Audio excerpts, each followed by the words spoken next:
Sanaos Ki Semar Badranaya jelema cacah jelema sangsara balangsa nanging sayakti manahna dewa utawi Sang Hyang Ismaya anu sanyata nu kagungan sawarga Manikloka dititipkeun ka ingkang Rayi Batara Guru atuh ye Sang Nalendra Batara Guru kuningali Kurawud hangseurna Ki Semar Badranaya ngandika kawedaling lisan mekaten pangandikanipun Kakang Panji Narada Adi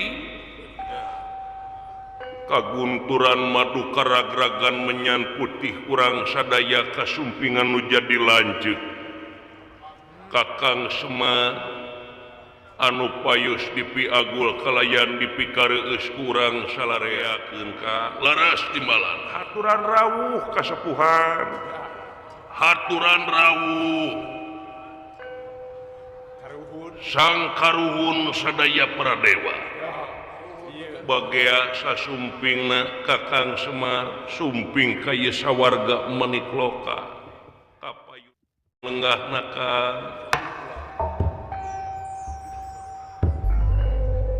pembage silain kabeh ditarima ku dewek oge hampura dewek datang ka dieu bisi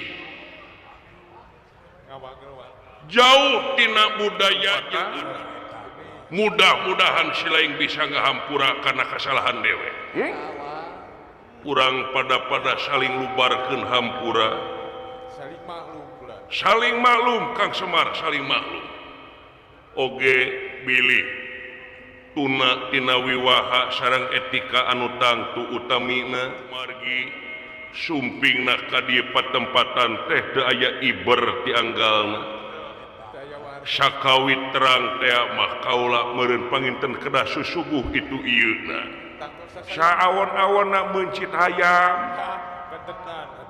ngabalado atanapi kumaha atuh bilih bade aya ti Aeja di Buni Hayu sayogi bulan Aeja RPM atanapi beli bade ganas sayogi kangge susuguna kangge pangarasa atau sok itu sama kejeng pangarasa ka ieu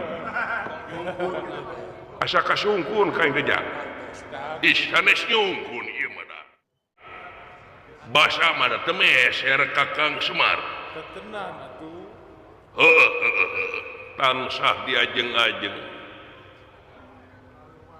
kurareuwasna salira keresa rumpaheun ka ieu patempatan tah kitu Kakang Semar aya pikeresaeun naon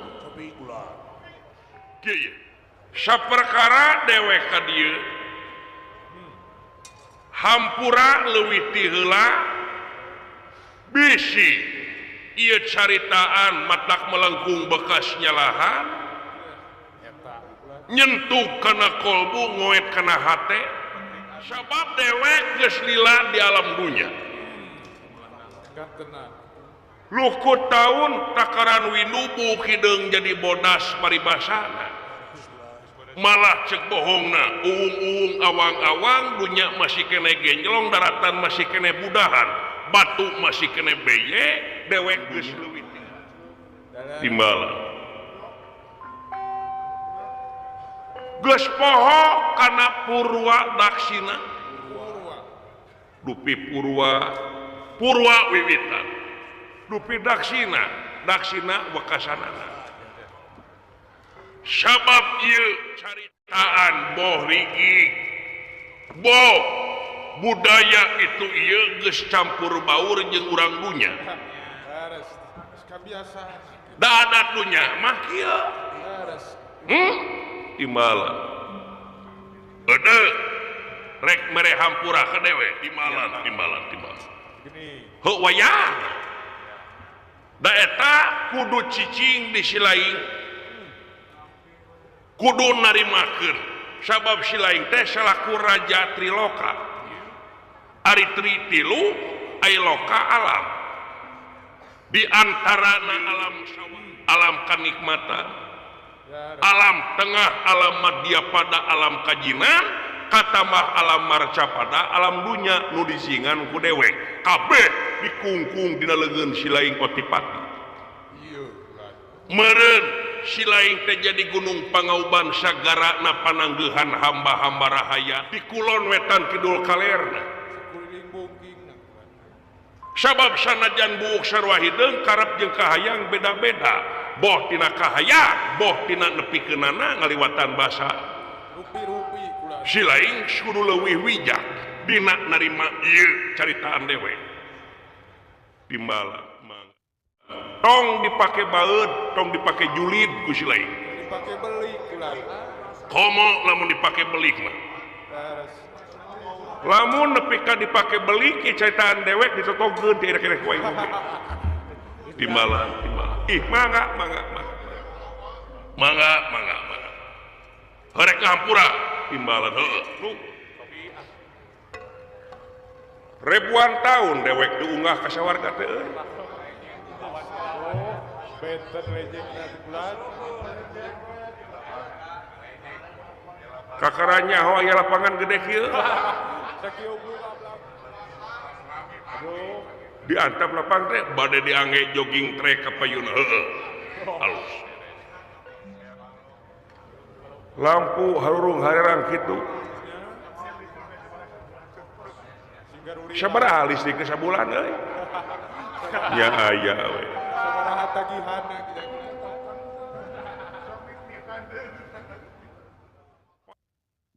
pasti ieu lampu anu sakieu harurung harerangna teh matak genah jeung matak eces katingalina ngaliwatan lahir panon timbalan moal cara remang-remang model imah dewe timbalan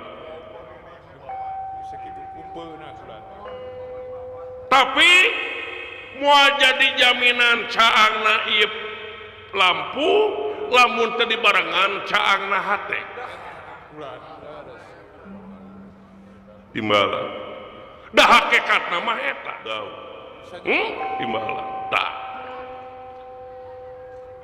kulantaran dewek unggah ka ieu sawarga anu aya patula patalina nu karasa nu karandapan ku dewek ai dewek ngaran teh Semar cekirata Semar menyemarakan datna alam nyaksi karena kagorengan jeung kehadiran alam hakikatna nu nyicingan alam daun bener di malam ngotok ngowo di pakampungan padesaan jeung sajabana dipikir dibulak-balik dipapai dirasa-rasa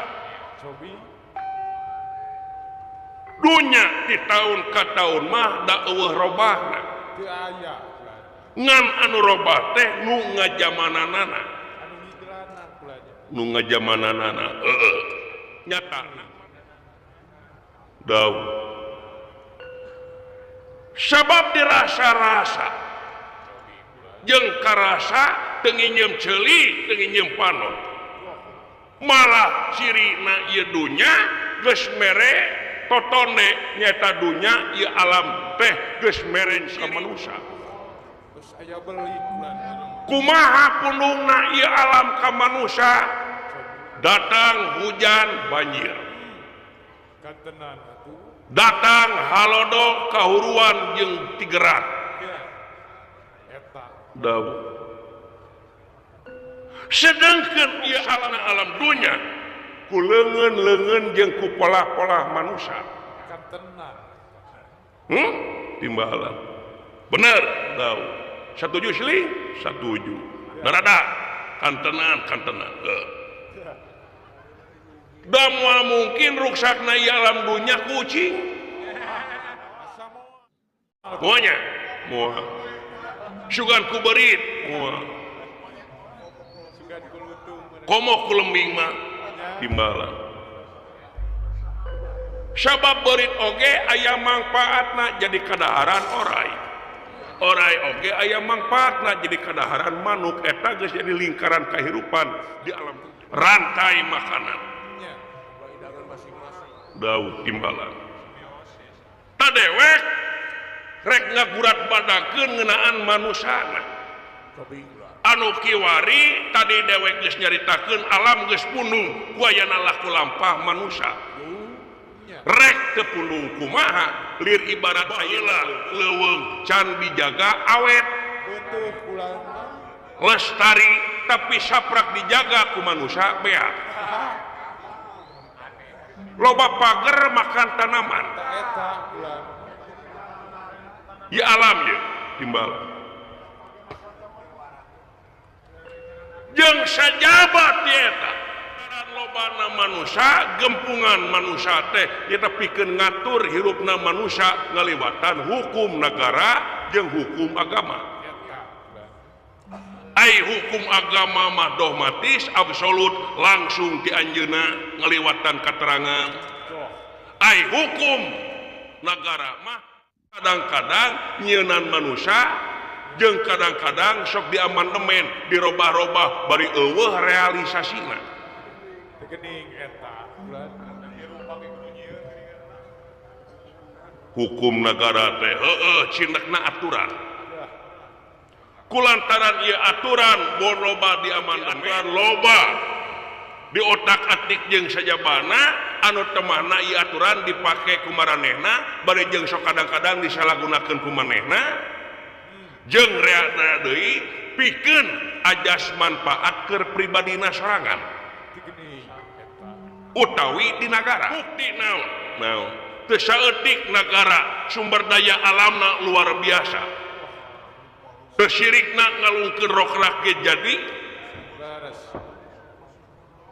ku subur-suburna eta negara tapi jomplang jeung kahirupan manusia nu di eta negara naon jomplangna nu nabeuh nam seueuh-seueuh nu lapar-lapar eta kulan teu saimbang sabab anu beungharna wawarehan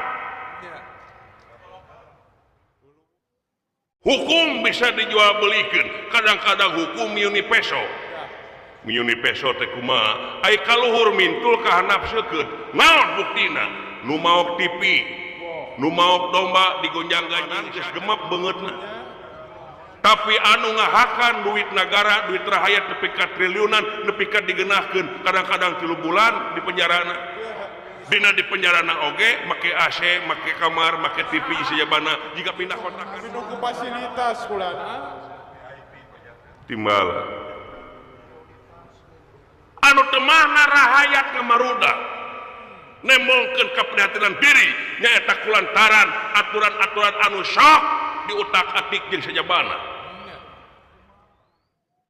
rek teu kitu kumaha dina aya kasus teu beres-beres rek teu beres kumaha nu mariksa garong nu dipariksa bangsa eta kulan sarua jeung bohong itu timbalan jarang ji itu ieu meuni aramis ka masyarakatna bari jeung muruluk kulan muluk-muluk jeung sajabana bari prak-prakan eueuh teu cara keur hayangna keur kampanyena baligo bagede-gede eta daek apruk-aprukan ka kampung-kampung daek aprak-aprakan ka pedesaan kadang-kadang teu bauan muluk-muluk naon janjina aku akan membela wong cilik aku akan membela wong lemah tapi geus ngajedog dina kursi kepemimpinan kadon culang cileung dengan palingeun jadi garong kabeh oge sekarang jadi tukang secara kulan timbalan ngadak-ngadak paranjang kokon nya atuh loba nu kitu teh desa kedik kulan dina kaayaan pamimpin anu sakitu kelaku lampana ngabalukarkeun naon krisis kepercayaan rahayat papisah patonggo-tonggo dina papisah kitu rahayat ayeuna dititah kerja bakti nyala lengir dititah gotong royong di popolotot tapi turun bantuan ti luhur pahayang-hayang jeung parontok-rontok kitu kejadian aku aya kitu mah heula-heula timbalan silaing nya si laing naranya situ kam tenan nang aja wae lah cicing kaula nu nah ngejerok wae hah nutup mata sia olong otot sia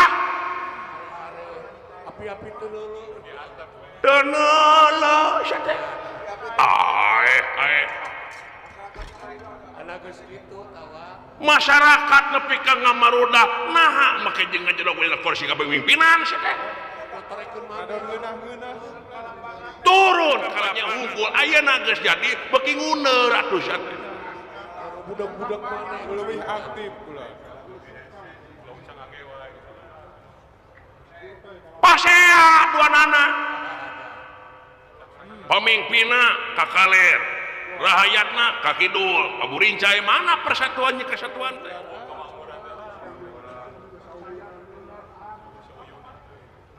kajahatan nu dilakonan bot di luhur bot di handap nerekap ayeuna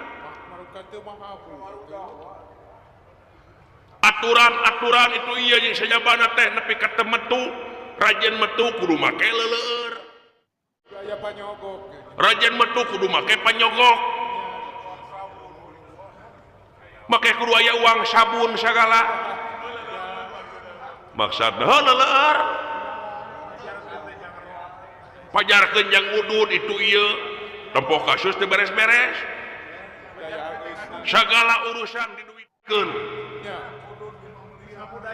hah atuh rahayat teh lir ibarat anak hayam ditinggalkeun ku indungna ciak deui mana pamimpin urang teh eta da di deuleu-deuleu teh loba nama mentingkeun kitu we mentingkeun golonganana mentingkeun partaina mentingkeun kulawargana rahayat mana dedekna sedangkeun rahayat kulantaran ayeuna ekonomi apung-apungan kulantaran ekonomi apung-apungan anu tungtungna maranehna teh teu mentingkeun mana jeung halal mana jeung haram nerkap kejadian fenomena anu keur kejadian teh nyaeta judi online eta keur mahabu judi online nu disingkat judol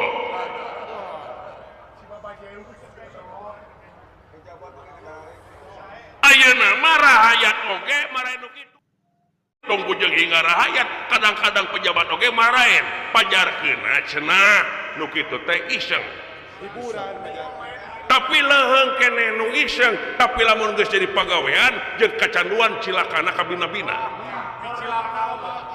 da sabab ieu korban teh loba pisan tina judi online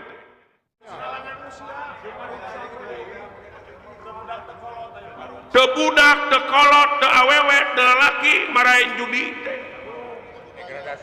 geus jadi budaya cilakana kabina-bina dengkeun ai judi teh ku nagara dilarang ku agama diharamkeun tapi dilakonan wae bari jeung eueuh realisasi tina hukum tangtu naha nepi ka teu sensitif kana lebah dinya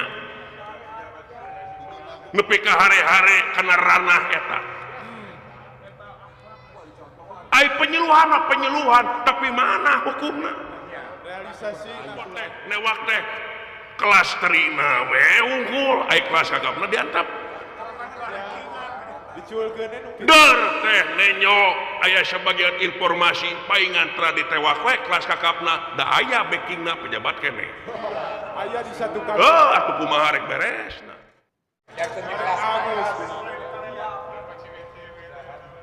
tungtungna teh paciwit-ciwit lutung si lutung keur ngipas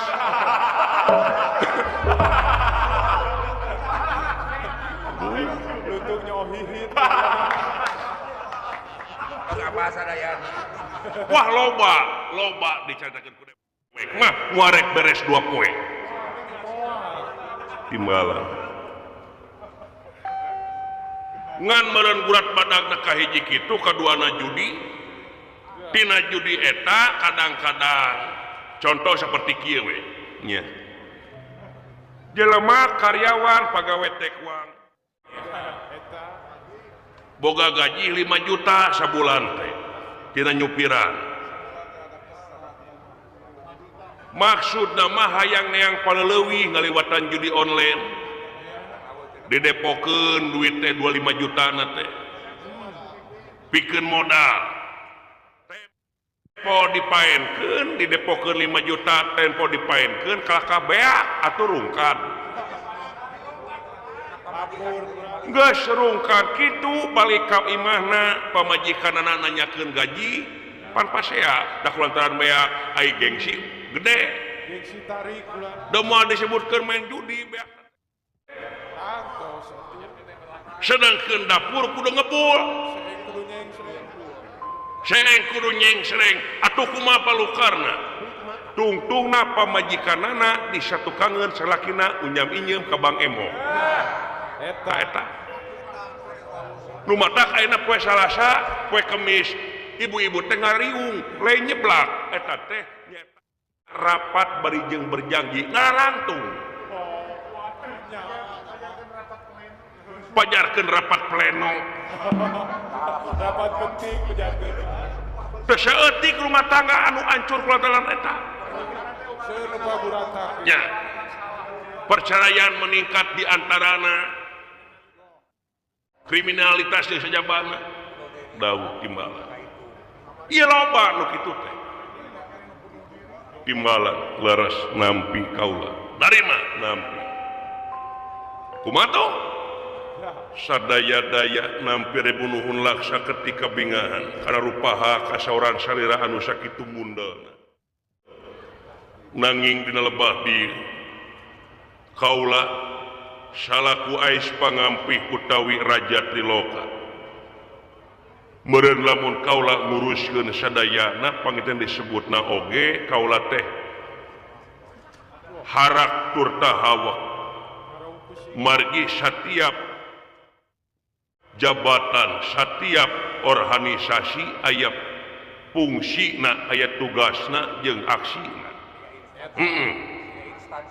sewang-sewang hartosna teh teu pacorok kokoh bener dina leresan ieu kaula nampi rebunuhun laksa ketika bingahan kana kapalai salira kana kanyaah keur salira heueuh melang dewek hariwang jeung sajabana timbalan nanging di leresan di sagarupa hal urusan muarek beres secara langsung pisan tetap bertahap tetap aya waktu aya lengkah kalengkah deui hartina teh teu tog mau langsung bakal ayeuna ngomong isuk beres moal bisa kitu kan moal bisa ces belum moal irsan moal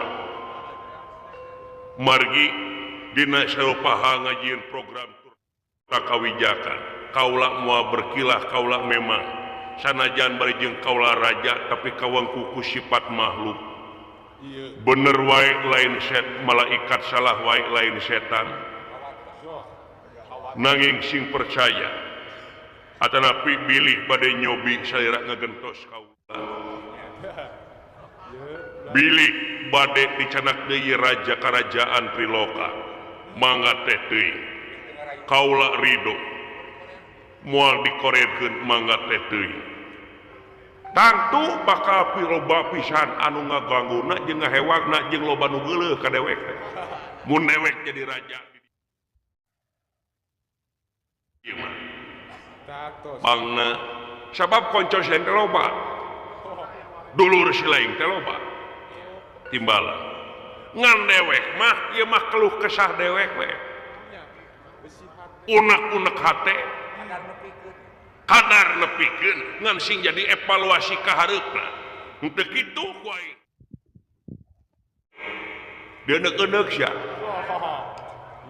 timbalan dawuh timbalan Kang Semar sing percanten we sing percanten heuh tong dumeh amis hareupeun aing euy tong cari aman timbalan tah kajabati eta dewek teh perlu naon dewek ayeuna teh cicing di negara Astina di Astina ayeuna teh nagarana raja na teh teu aya gaya teh kumaha ngemasing pati tumakaning perlaya maot tilar dunya daw ngaranna teh Pandu Dewanata ari mimitina saacan Pandu Dewanata jadi raja teh kerajaan teh nyaeta ku Kresna Dwipayana bener ai Kresna Dwipayana atawa abiasa lengser ka Prabon ngabegawan Purna Bakti rek dipasrahkeun ka anak nu panggedena ngan kulantaran anak nu panggedena teh tunanetra nya dibikeun we ka anak nu kadua ngaranna teh Pandu Dewanata ai lanceukna mah Dastarata nya tilu anakna teh daw da kulantaran ai jadi raja mah kudu sehat rohani sehat jasmani lahir batina malah dibikeun we ka Pandu Dewanata ngelehan maneh Dasarata jeung ngarumasakeun yen manehna mah tanpa daksa timbal tilu putra begawan abiasa cicing di negara Astina dikeureuyeun dikokolakeun nagara teh ku Pandu Dewanata ai Pandu Dewanata boga turunan nyaeta nu disebut Pandawa teh jelema 5 lalaki wungkul saturunan disebutna Pandawa nya ari Dastarata sarua boga turunan disebut teh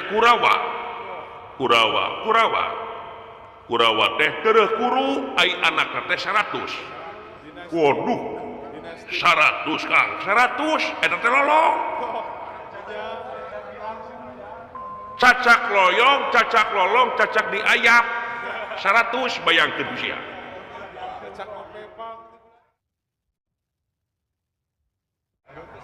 sainung teh sainung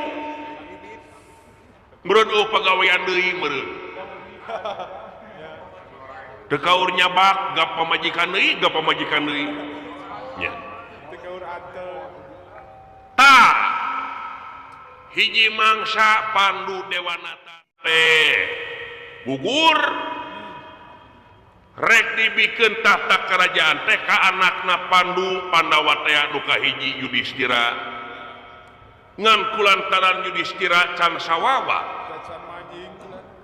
budak keneh nya dititipkeun we ka uwana Dastarata ka uwana Pandawa bener kalanceukna Pandu nya kabeneran titipkeun ka Dastarata nungguan Pandawa gede di dieu politik adu domba berjalan anu dicokot ku Patih Sangkuning adi beuteungna Dastarata adina Dewi Gandari pamajikan Dastarata anu pastina pro pisan ka Kurawa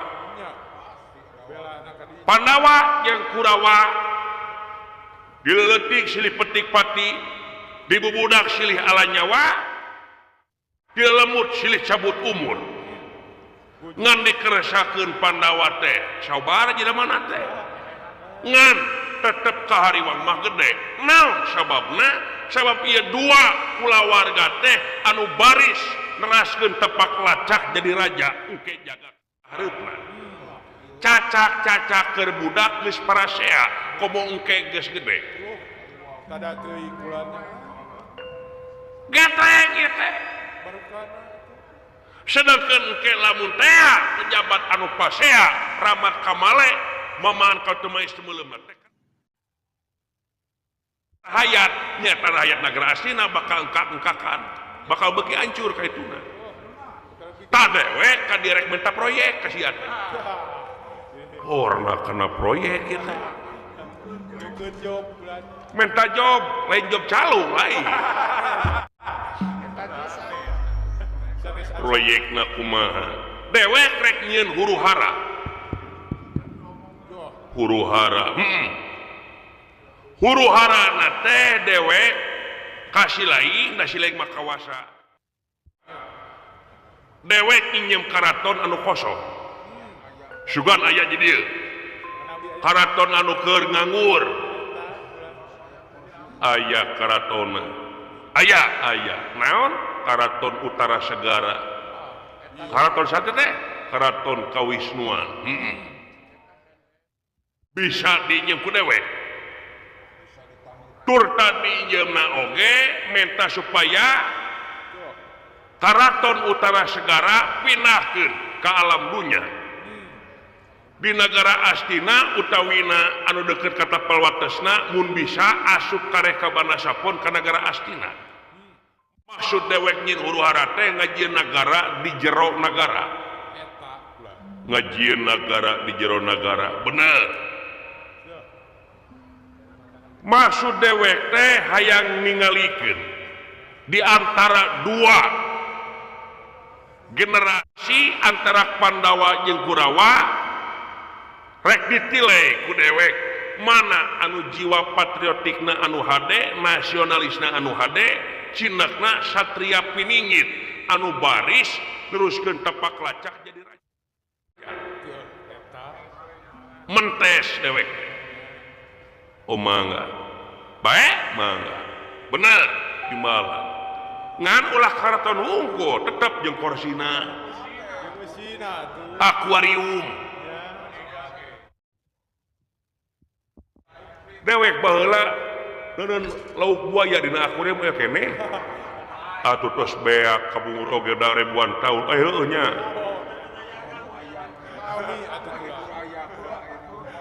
Ho wayahna we akuarium neusian ku lauk hias naon we.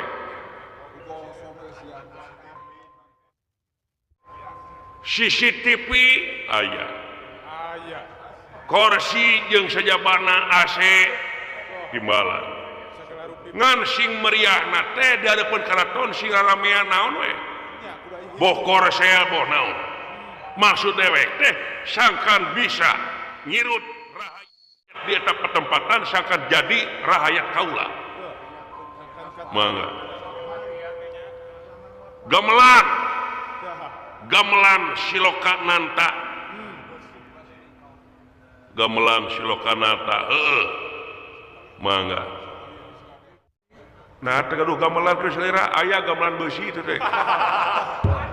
Ngan era niknok teuing. Rek nginjem ke dalang sildam bisi keur dipake.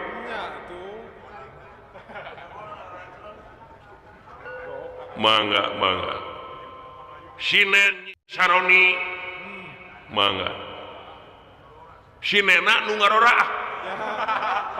Ulah nu nini. Ame bisa ngirut anu nyawer. Jeung nu lengo anu boga kabogo. Ulah nu ridu ulah kapal. Jeung ulah sinen anu beuki udud.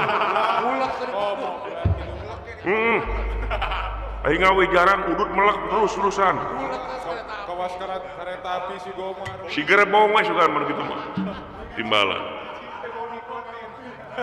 Mangga. Bisa? Mangga. Harta bana konsumsi atuh cenah tutuangan itu ieu da kulantaran di negara asina mah loba nama petani pupuk menta. Mangga. Dewek mung eleh ku kades jabong. Kades kaminta timbalan. Bisa? Biasa. Sakedet netra menta supaya dipindahkeun timbalan. Atuh sia ngarada kaula. Wayahna si lain ngilu jeung dewek. Ngilu digawe. Ish, ai kaula mah jadi ieu we. Ngilu sia. Kumaha kieu adi? Mangga. Wayahna we sing bisa dipercaya. Oh sae mangga.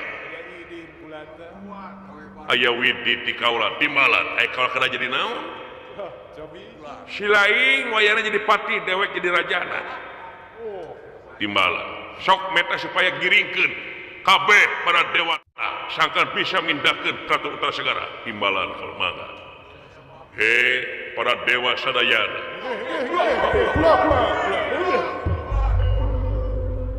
pancen ti kaula mangsayeuna urang lawe-lawe lantas malang-malang putung sadayana menta supaya Karaton Utara Segara pindahkeun ka nagara astina dipali belah wetan Mangga kula. poe ayeuna kudu beres roes mangga Mangga. sapuratina gamelan Nyi Saroni tutuangeun harta bana di sejabat Mangga kula. tempat karaoke aya teu bilih bade ayakeun heuh ame-rame mangga sadayana sapuratina wipi mangga parantos sayogi sadayana timbalan ingon-ingon kabarana Sasatoan. sapi itik Suri. timbalan sakalian jeung anu ngangona timbalan mangga girika tah gitu tah berada timbalan ayo urang ini ayeuna sia urang bajuang bangsayeuna ora kapinu gawe mangga atuh sada acan mampa salira sambil ngantos anu bade dialihkeun ieu Karaton Utara Segara mangga turang wap lingkung heula jeung kaula Balakeun